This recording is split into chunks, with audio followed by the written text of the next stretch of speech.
نن به درته اتیا کاله زوړ بیټک ښیم په کوم کې چې زه ناسته پاسته کوم زما د ملنګۍ یو بیټک دی. نو راځئ دا راسره مو وګورئ. دا یې دروازه ده. دې دروازې ته صرف وګورئ ډمبیا. دا چې دی اتیا کاله زوړ بیټک دی. نو دا دروازې هم لږه ګډه وډه ده خو بیا هم ښه ده. د ټولو ړمبې به زه راشم د دې هستۍ خواله چې دا څوک دی او دا د کوم ځای سره تعلق ساتي. نو ډېر کتونکي به یې پیژني د تعارف محتاج نه دی. دا حاجي ادیم خان دی کوم چې د ضلع بونیر جوړ کلي سره تعلق ساتي. نو زه هم د هغه نوسی یم. نو خپل تعارف په د سرم په دې ویډیو کې وکم چې زه د حاجي ادیم خان نوسی یم، د ادیم کورنۍ سره تعلق ساتم. دا بیټري چې کومه ده نو دا زیات تر مشران به یې پیژني. مخکې وخت کې به چې دی د بار نه چې دی بار ملکونو نه دا بیټرانې رالیږلي. د دې نه علاوه دا پکول چې کوم تاسو وینئ نو دا هم زموږ د نیکه پکول دی. دا کوم چې په سر کړی دا هم د لاس یو نښه دلته زموږ سره پاتې شوي. د دې نه علاوه که تاسو دې خوا دې لیندې ته وګورئ نو دا هم زما د یو داسې تره د لاس دی چې هغه نشته دی او لیندۍ دلته پاتې ده. نو دا هم د هغه ماته یو نښه پاتې شوي. نو دې د سره په دواګانو کې ډېر یادوئ. د دې نه علاوه که زه تاسو ته دا پڼې وښیم نو دې ته وګورئ دا هم ډېرې خوندورې پڼې دي. دا هم ډېرې پخوانۍ دي، کم از کم 50-60 کاله پخوانۍ دي. دې نه علاوه دا ریډیو چې کوم دی نو دا هم ماته یو ملګري ګفټ کړی د بار نه رالیږلی. دا هم د انګریزانو پخوانی ریډیو دی. د دې نه علاوه که تاسو دې ریل والا کیمرې ته وګورئ نو دا به هم زیاتو خلکو ته خاص کر مشرانو ته یادوي چې په دې به پخوا پکچر وباسلې. دا د هغې وخت یو ښه کیمره وه.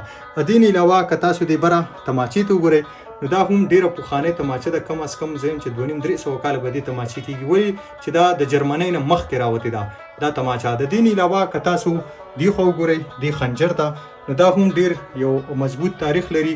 دا دی چې دا د انسانیت دشمن تیر شوی، په دې باندې ډیر سیوا قتلونه شوي. دا هم یو قاتل چې دی زمونږ والي صاحب ته په مخکې وخت کې ګفټ کړی نو دا هم دلته زما سره پروت دی.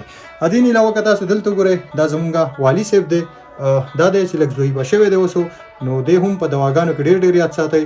د دې نه علاوه که تاسو دې خوا د لاټین ته وګورئ نو دا لاټین چې دی دا هم ډېر پخوانی دی او په خپل وخت کې به د دې رڼا وه ډېر خوند به یې کولو، یو خوندور ماحول به یې جوړ کړی. دې نه علاوه که دې ته وګورئ نو دا هم 2.5-3 زره کاله زوړ دی. دا د بوتیزم د وختو دی. دا یو ملګري مونتلی و چېرته ځمکه کې نو هغه ماته ګفټ کړی، ما دلته ایښی. دې نه علاوه که تاسو دې تورې ته وګورئ نو دا هم زموږ نیکه ته چا ګفټ کړی و. د هغې وخت توره ده زما سره دلته پرته ده. دې خوا که دې ټوپک ته وګورئ نو دې ته چې دی پینډزې وایي غوږین نو دا هم هغه پخوانی ټوپک دی. د دې نه علاوه یو ګیلاس به درته وښیم چې هغه هم 2.5 زره کاله تاریخ لري. دا وګورئ دا هم 2.5-3 زره کاله پخوانی ګیلاس دی. دا هم په خاورو کې مطلب ځمکه کې یو ملګري مونتلی و هغه ماته ګفټ کړی. ډېر یو دروند ګیلاس دی او بل په دې کې چې اوبه یا شوملیس کې نو ډېرې سیوا برکتي وي. د دې نه علاوه به زه تاسو ته یو کوزه وښیم.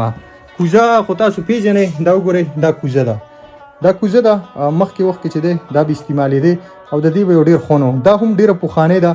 دا هم یو ډېر لوی تاریخ لري. دا زه دلته ږدم دې ته وګورئ دا چې صرف په یو ځای کې پرته وي نو ډېر خوند کوي. د دې نه علاوه به زه تاسو ته داسې یو ځای وښیم دا نظاره چې دا ما به دې کې کړي. دا پلیکس دی. که دغلته وګورئ دغې نور ته نو دا په دې پلیکس کې ما دا انور چې دی جوړ کړی. بیا وروسته مې پکې لایټ لګولی. نو کله چې دا ټول لایټونه بند شي او دې ته په دې صوفه کې تاسو ناستئ نو ډېر یو خوندور نظاره ورکوي. اوس په دې ویډیو کې خو به صحیح نه راځي خو لکه چې په ریل کې ورته تاسو کښېنئ نو ډېر یو خوند کوي. بل دا بیټک چې دی نو دا ډېر پخوانی بیټک دی 80 کاله زوړ. خو دا دی چې لکه داسې ورته وګورئ د ډیکوریشن ته نو بالکل 2026 ماډل لګي که نه، پخوانی نه لګي. بل د دې دا چت چې دی زما په خپله دا بالکل نه دی خوښ. په دې کې ښه باقاعده کړی وي خو کړی پکې اوس هم شته دی. خو دا دی چې کړی لګي ډېرې بدې ښکارېدې لګي ورانې وي نو په دې وجه مو ته دا لګولې. اوس مې اراده شته دی چې زه دې ته دغه ولګوم د نلکي چې کومې وي نو دا دی چې بیا به لږ خوند نه پرېږدي. بل د دې بیټک که په یخوالي سره خبره وکړم نو د خاورو خټو دی ډېر سیوا یخ دی لکه ډېر زیات بې حده یخ دی. نو دا نننی ولاګ چې کوم دا زمونږ چې کوم د خاورو خټو د ملنګۍ بیټک ته د ناستې پاستې د هغې و نو ما وی چې نن د سره خپل د ملنګۍ دا بیټک هم شریک کړم. نو که دا ویډیو هم خوښه شوي نو لازم لایک کمنټ وکړئ.